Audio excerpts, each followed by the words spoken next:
कैसे हो सारे? Welcome to my YouTube channel that is the NEET foundation. और आपको ये तो पता ही है कि हम सारे यहाँ पे 10th के लिए क्रैश कोर्स कर रहे हैं। तो आइए आज फिर से क्रैश कोर्स का एक नया टॉपिक करते हैं। पर उससे पहले आज आपको दोबारा रिमाइंड करवा दूँ कि वीडियो एंड तक देखना मत भूलिए। वीडियो पसंद आए तो लाइक ज़रूर कीजिए, चैनल को सब्सक्राइब ज़रूर कीजिए, क्योंकि फ्री ऑफ कॉस्ट बढ़िया नॉलेज मिल रही है यार। तो फ्री ऑफ कॉस्ट नॉलेज किसको अच्छी नहीं लगती। तो आज हम बायोलॉजी का चैप्टर ही कंटिन्यू कर रहे हैं, दैट इज़ दी रिप्रोडक्शन। पिछली क्लास में हमने जो रिप्रोडक्शन है वो प्लांट्स में शुरू कर दी थी। ठीक है, हमने प्लांट के पार्ट्स को बहुत अच्छे से समझा था। कुछ ऐसे नए चेहरे हैं जिन्होंने वो वीडियो शायद नहीं देखी, तो प्लीज़ पहले उसको जाकर अच्छे से देख लें, तभी आपको ये वाली वीडियो जो है वो अच्छे से समझ आएगी। नहीं तो शायद कुछ दिमाग में डाउट्स रह सकते हैं। तो पहले उसको देखना फिर इसको देखना। ठीक है, तो हमने पार्ट्स ऑफ प्लांट या फिर स्पेसिफिकली पार्ट्स ऑफ फ्लावर बहुत अच्छे से लास्ट क्लास में समझ लिया था। तो आज हम देखेंगे कि आखिरकार रिप्रोडक्शन का जो प्रोसेस है हो किस तरह रहा है। तो आइए चलते हैं। चलो, इस पे चलने से पहले ये जो सुंदर सुंदर से आज फिर से आपको डायग्राम्स दिख रहे हैं। अच्छा, मेरे को ये सवाल भी पूछा गया बच्चों से कि मैम बुक में कुछ और डायग्राम बना हुआ है, क्या अगर हम यही डायग्राम ड्रॉ कर दे तो मार्क्स मिल जाएंगे? बिल्कुल बच्चों, बहुत बढ़िया डायग्राम है, इजी वे है डायग्राम बनाने का। तो अगर आप सेम एज इट इज़ जो पढ़ा रही हूँ, जो ड्रॉ हुआ है एज इट इज़ उसको पेपर में ड्रॉ करके आ जाएंगे तो कोई भी नंबर नहीं काटेगा। ठीक है, तो आइए चलिए अपना चीज़ें समझते हैं। तो बच्चों, हमने लास्ट क्लास में समझ लिया था, मोटी मोटी सी एक रिकैप्सुलेशन फटाफट कर लेते हैं कि प्लांट के जो मोटे मोटे जो फीमेल और मेल पार्ट्स हैं वो कौन से हैं। फीमेल पार्ट जो था वो कौन सा था? कार्पल था। कार्पल के 3 पार्ट्स होते हैं, स्टिग्मा, स्टाइल और ओवरी। ठीक है जी, स्टिग्मा, स्टाइल और ओवरी जो है वो कार्पल कहलाता है। ठीक है, मेल पार्ट जो है प्लांट का वो कौन सा है? एंथर और फिलामेंट है। एंथर और फिलामेंट को हम कंपाइल अप करके इकट्ठा एक क्या नाम दे देते हैं? स्टेमन दे देते हैं।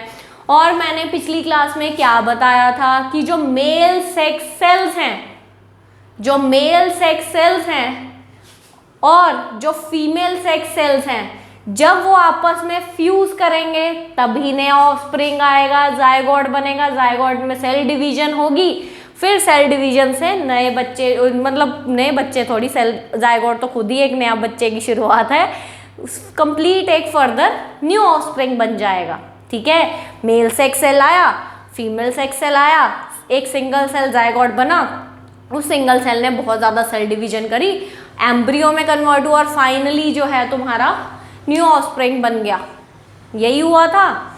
तो अब प्लांट्स में क्या हुआ? प्लांट में तो इसका मतलब क्या हुआ? प्लांट में हो चाहे एनिमल्स में हो, मेल और फीमेल सेक्स सेल्स का फ्यूज करना बहुत इंपॉर्टेंट है।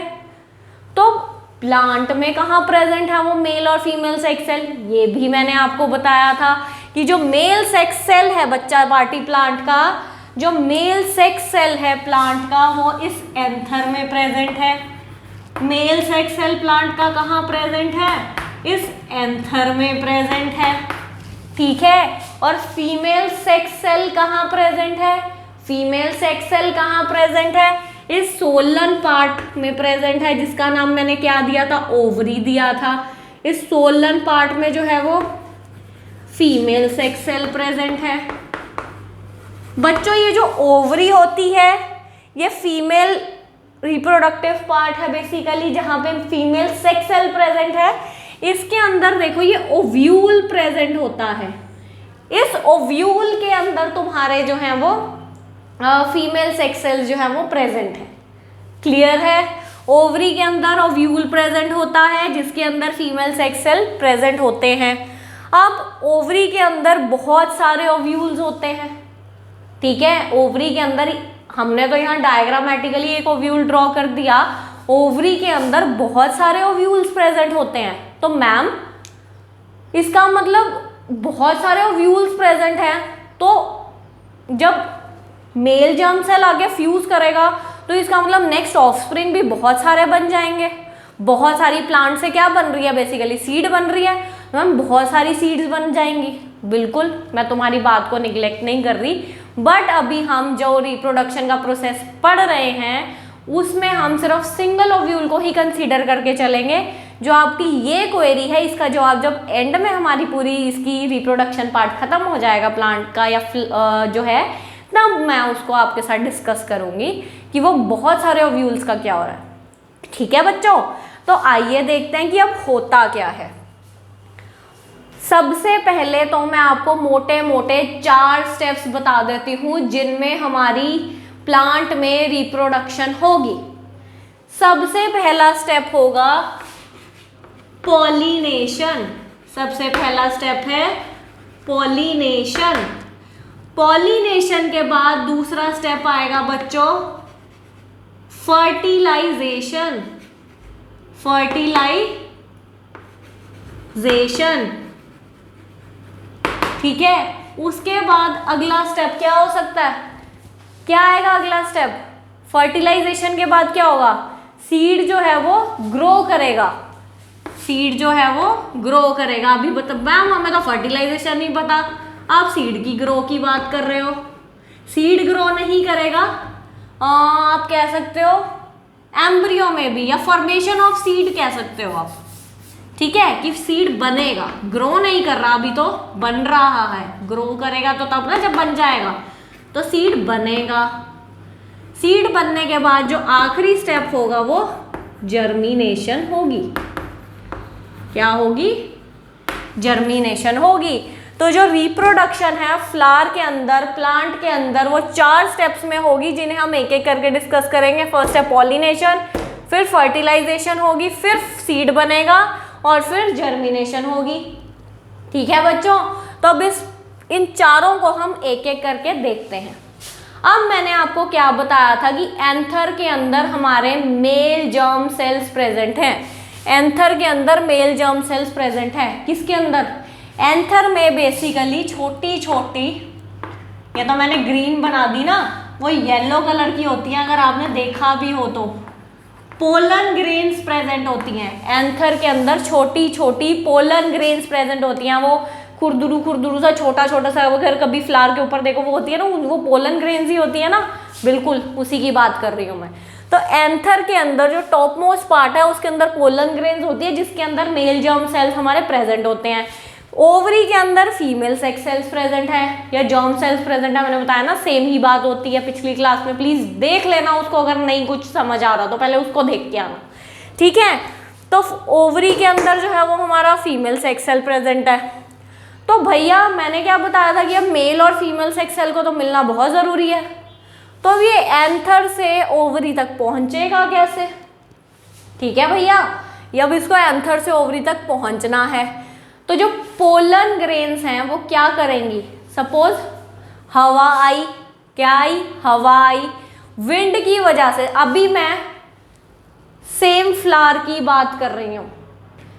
चलो इसको बताने से पहले बच्चों यही बता देती हूँ आपको, अगर तो मेल और फीमेल सेक्स सेल्स, मेल और फीमेल पार्ट, स्टेमन और कार्पल सेम फ्लावर में प्रेजेंट होता है तो उसको हम बायसेक्सुअल फ्लावर कहते हैं। फीमेल और मेल पार्ट जब सेम ही फ्लावर में प्रेजेंट होता है तो हम उसको बायसेक्सुअल फ्लावर बोलते हैं। बट जब मेल और फीमेल पार्ट्स जो हैं फ्लावर के वो अलग अलग फ्लावर्स में प्रेजेंट होते हैं, जरूरी नहीं कि मेल और फीमेल जो है वो एक फ्लावर में ही होंगे, अलग अलग फ्लावर में भी हो सकते हैं कि एक फ्लावर के पास सिर्फ फीमेल पार्ट है और दूसरे फ्लावर के पास मेल पार्ट है। तो ऐसे को जिनके पास सिर्फ सिंगल मेल है या फिर फीमेल है, तो ऐसे फ्लावर्स को हम यूनिसेक्स फ्लावर्स बोलते हैं। आई होप आपको बायसेक्सुअल और यूनिसेक्सुअल फ्लावर समझ आ गए होंगे। तो ये जो हमने फ्लावर ड्रॉ किया हुआ है बच्चा पार्टी, यहाँ पे ये जो है ये मेरा बायसेक्सुअल फ्लावर है, जहाँ पे मेल और फीमेल जो पार्ट्स हैं प्लांट के वो दोनों ही एक फ्लावर में प्रेजेंट हैं। तो फर्स्ट स्टेप में मैंने क्या बताया कि पॉलिनेशन हो रही है। पॉलिनेशन क्या है बच्चों? कि पोलन ग्रेन्स ने ओवरी तक पहुंचना है। ठीक है, पोलन ग्रेन्स ने ओवरी तक पहुंचना है, तो वो किस तरह पहुंच सकती है? मे बी हवा आई, हवा से पोलन ग्रेन्स यहां से उड़ी, स्टिग्मा पे आकर स्टिक कर गई। स्टिग्मा स्टिकी क्यों है? इसीलिए स्टिग्मा का स्टिकी होना बहुत ज़रूरी है, क्योंकि जब पोलन ग्रेन्स एंथर से उड़कर आएंगे उसको स्टिक कर लेंगे अपने ऊपर। अगर मान लो वो स्टिकी ना होता, जैसे एंथर से उड़ी वैसी में भी वो अगर पोलन ग्रेन स्टिग्मा पे स्टिक नहीं करी, वो वहाँ से भी उड़ जाती तो ओवरी में तो कभी पहुँचती ही ना। तो एंथर से पोलन ग्रेन स्टिग्मा के ऊपर आई और यहाँ आके स्टिक कर गई। उसके बाद क्या हुआ, इन्होंने स्टिग्मा से स्टाइल में ट्रेवल किया और फाइनली ओवरी में पहुँच गई। तो this process in which pollen grain, the process in which pollen grains कहां से कहां आती है, travels from anther to stigma, travels from anther to stigma. This process is known as pollination. Pollination, ठीक है। तो ये तो क्या है, पॉलिनेशन है।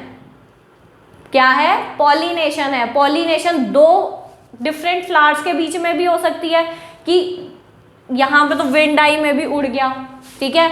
एक ही प्लांट के ऊपर सपोज करो दो फ्लावर्स हैं, तो भी क्या हुआ, विंड आई, तो मे बी पोलन ग्रेन एक फ्लावर से उड़ के दूसरे फ्लावर के स्टिग्मा पे चले गए, फिर वहां से स्टाइल में चले गए और फिर ओवरी में चले गए। या फिर क्या हुआ, ये तो विंड करी कि किस मीन से पॉलिनेशन हो सकती है, किसी तरीके से होगी ना, अपने आप एंथर ओवरी तक थोड़ी पहुंचा देगा, नहीं कर सकता वो ये काम, ठीक है। या फिर इंसेक्ट्स बहुत इंपॉर्टेंट रोल प्ले करती हैं यहाँ पर। इंसेक्ट्स आई, बी बैठी इस एंथर के ऊपर, उनके साथ चिपक गई, उनके जो है पोलन ग्रेन्स में भी, उनके पैरों में या कहीं भी पोलन ग्रेन्स इंसेक्ट पे स्टिक कर गई। उसके बाद वो मे बी स्टिग्मा पे आकर बैठी, ठीक है। स्टिग्मा पे आकर जब बैठी, स्टिग्मा तो वैसे ही स्टिक किया, उसने पोलन ग्रेन्स चिपका ली, स्टाइल से जा जाके वो ओवरी में चले गई, ठीक है बच्चों। तो एक फ्लावर से दूसरे फ्लावर में भी ऐसे हो सकता है, सेम फ्लावर में तो हो ही रहा है। तो पोलन ग्रेन्स, पॉलिनेशन के थ्रू पोलन ग्रेन्स हमारी एंथर से ओवरी में आ गई, may be bye means of wind, may be bye means of insects, या फिर बारिश वारिश आई, पानी से बहकर पोलन ग्रेन्स किसी तरीके से जो है वो स्टिग्मा पर आ गई, स्टिग्मा से स्टाइल में गई और ओवरी में जाकर चले गई। अब पॉलिनेशन का स्टेप कंप्लीट हो गया कि किसी तरह से हम क्या चाहते थे कि मेल सेक्स सेल और फीमेल सेक्स सेल इकट्ठे हो जाएं। अब भैया वो हो गए। अब सेकंड जो हमारा फिर स्टेप आता है वो आता है बच्चों फर्टिलाइजेशन, कि इकट्ठे तो हो गए मेल और फीमेल सेक्स सेल, फ्यूज भी तो करना है, बिल्कुल करना है। तो अब ओवरी में जो स्वोलन पोर्शन है फ्लावर का, जिसमें ओव्यूल है, तो यहाँ पे क्या होगा कि जो मेल सेक्स सेल है और जो फीमेल सेक्स सेल है वो ओवरी के अंदर फ्यूज करके जाइगोट बना देंगे। यही मैंने आपको पिछली क्लास में बताया था कि male sex cell and female sex cell fuses together to form the zygote which is a single celled, ठीक है। तो सिंगल सेल्ड जाइगोट अब बन गया, फिर तो फर्टिलाइजेशन हो गई, ठीक है। तो अब जाइगोट क्या करेगा, फिर जाइगोट जो है वो बहुत सारे सेल्स में फर्दर डिवाइड कर जाएगा, बहुत सारे सेल्स में फर्दर डिवाइड कर जाएगा, ठीक है। तो अभी तक यहाँ पे हमारा पॉलिनेशन और फर्टिलाइजेशन का स्टेप खत्म हो गया। अब अगला स्टेप हमारा बच्चों आता है फॉर्मेशन ऑफ सीड। क्या आता है, फॉर्मेशन ऑफ सीड। वही हम बना रहे हैं बेसिकली। प्लांट से तो नया प्लांट कैसे आता है, सीड के थ्रू ही आता है। तो अब सीड कैसे बनेगी, बहुत बढ़िया चीज है, कुछ नया सीखने को यहाँ से मिलेगा, ये दिमाग में रखना, ठीक है। तो अब सीड की फॉर्मेशन में बच्चों क्या होगा कि ये जो जाइगोट है, जो जाइगोट है वो फर्दर मैंने बताया सेल डिवीजन हुई, जो जाइगोट है उसने क्या किया, सेल डिवीजन करी, एम्ब्रियो में कन्वर्ट हुआ और फाइनली ये जाइगोट जो है वो सीड बन गया। सेल डिवीजन हुई, जाइगोट ने सेल डिवीजन करी, एम्ब्रियो में डिवाइड हुआ और फाइनली एम्ब्रियो में डिवाइड हुआ, एम्ब्रियो बना और फाइनली सीड बन गई। अब ये जो ओव्यूल था ना बच्चों, ये ओव्यूल, इस ओव्यूल ने क्या किया, ये जो ओव्यूल था इसने सीड के अराउंड लेयर बना ली। देखते हो ना वो जो सीड के बाहर लेयर होती है, कोई भी फ्रूट है, जैसे मैंगो ही खा रहे हो तो उसके बाहर भी एक लेयर होती है सीड के, तो इसने क्या किया, सीड के बाहर लेयर बना ली। ठीक है जी। अब मैम ओवरी का क्या हुआ, वो कहाँ गई, बहुत अलग सी चीज। ओवरी जो थी वो पूरी की पूरी फ्रूट में कन्वर्ट हो गई। ओवरी जो थी वो फ्रूट में कन्वर्ट हो गई। ओवरी जो थी वो कन्वर्ट इनटू फ्रूट। बहुत मैम ये क्या कह दिया, ओवरी फ्रूट बन गई, बिल्कुल, इट कन्वर्ट्स इनटू फ्रूट। तो बच्चों पॉलिनेशन हुई, पॉलिनेशन में एंथर से जो है यहाँ पे पोलन ग्रेन्स आई, फर्टिलाइजेशन में मेल सेक्स सेल और फीमेल सेक्स सेल जो है वो फ्यूज करे, एज अ रिजल्ट जायगोट बना, जायगोट ने सेल डिवीजन करी, तो फाइनली क्या हुआ, एम्ब्रियो बन गया, germination of formation of seed हुई, एम्ब्रियो से सीड बन गई, जो जायगोट था तुम्हारा वो सीड बन गया, ओव्यूल जो था तुम्हारा उसने आउटर लेयर बना ली सीड के अराउंड, और जो ओवरी था वो पूरा का पूरा फ्रूट ही बन गया। अब मैंगो को इमेजिन कर सकते हो कि जो आपका मैंगो है वो पूरा का पूरा जो वो फ्रूट है वो ओवरी बना हुआ है, ओवरी उस वो मैंगो बना हुआ है, जो उसके अंदर की सीड है वो एम्ब्रियो था, वो आपका जायगोट था इनिशियली, जो एम्ब्रियो बना और फिर सीड बन गया। उस सीड के जो बाहर की लेयर है वो आपका ओवरी का ओव्यूल था। अब सवाल ये आता है, लास्ट स्टेप पर चलते हैं, बिल्कुल चलते हैं, ठहर जाओ जरा। सवाल ये आता है कि मैम बाकी फ्लावर कहाँ गया, मर गया, सारे पार्ट झड़ जाते हैं, सब निकल जाते हैं, सारा जो बाकी फ्लावर है dies when seed is formed. बाकी सारा जो फ्लावर था उसका क्या हुआ, बाकी जो बच्चों सारा फ्लावर था वो मर गया, मोटी मोटी भाषा में डाइज, दैट्स इट। ठीक है, अब सीड आ गई। सीड क्या कर सकती है, seed is capable to form a new plant. Farmer ने सीड उठाई, जाके खेतों में डाली, प्रॉपर उसको कंडीशंस दी, ठीक है, सोयल की, वाटर की, सनलाइट की, कार्बन डाइऑक्साइड उसको मिल रहा है, जो भी उसको चाहिए, प्रॉपर जो है फिजिकल कंडीशंस या जो भी है मिनरल्स वगैरह सॉइल से जो है वो उसको मिले, तो एज अ रिजल्ट क्या हुआ, सीड ने जो है वो जर्मिनेट करना शुरू कर दिया, प्लांट में जो है वो ग्रो करना शुरू कर दिया। यही हुआ बच्चों, ये मैं इरेज कर दूं, साथ ही साथ लिखते रहा करो चीजें, यही हुई चीज। ठीक है, तो अब जर्मिनेशन ऑफ सीड भी समझ आ गई होगी, इसका मतलब तुम लोगों को, तो मैंने तो बता ही दिया कि जब सीड से प्लांट बन रहा है तो उस प्रोसेस को हम जर्मिनेशन ऑफ सीड बोलते हैं। जब सीड से प्लांट बन रहा है तो उसे हम जर्मिनेशन ऑफ सीड बोलते हैं। फार्मर ने सीड ली, जाके सॉइल में डाली, जहां भी उसने ग्रो करना है वो plant, as a result plant बन गया।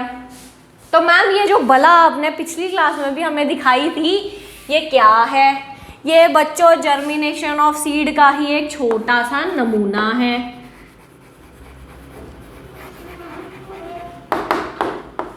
ये बच्चा पार्टी जर्मिनेशन ऑफ सीड का छोटा सा एक नमूना है। इसमें क्या हो रहा है कि जो हमारी सीड थी, जो फार्मर ने वहां जाके डाली, अब वो सीड को जब कंडीशंस मिली तो वो ग्रो तो करेगी ही करेगी। तो अब क्या हुआ, ये सीड के ना नीचे से देखो कुछ निकल रहा है, ऊपर से कुछ निकल रहा है, तो इसका जो ये नीचे वाला हिस्सा जो कुछ निकला बच्चों, ये जो है तुम्हारा रूट बना देगा। क्या बना देगा, रूट बना देगा।